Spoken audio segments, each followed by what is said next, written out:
Assalamualaikum warahmatullahi wabarakatuh, mahasiswa-mahasiswi Universitas Terbuka yang berbahagia.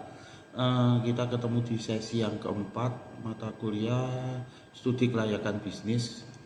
Ya, di sesi yang keempat ini kita akan belajar berdiskusi tentang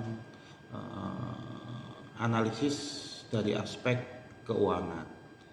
Ya, ini merupakan sambungan yang sesi yang sebelumnya. Sesi yang ketiga kemarin kita ada di analisis teknikal. Nah, di sini analisis teknikal itu banyak sekali, ada beberapa ya. Di situ termasuk analisis di bidang keuangan ini.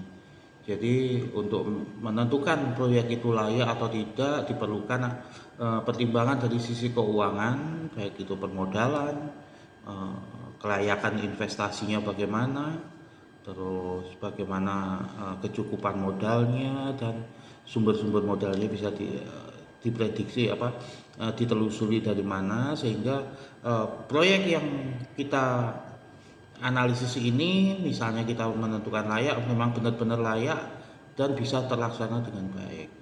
Oke, materi sudah bisa kalian lihat di laman UT ya, dan keaktifan kalian juga kita pertimbangkan dalam penilaian, serta jangan lupa absensi tiap sesi agar hasil yang diharapkan sesuai dengan keinginan kalian. Oke ya, selamat berdiskusi.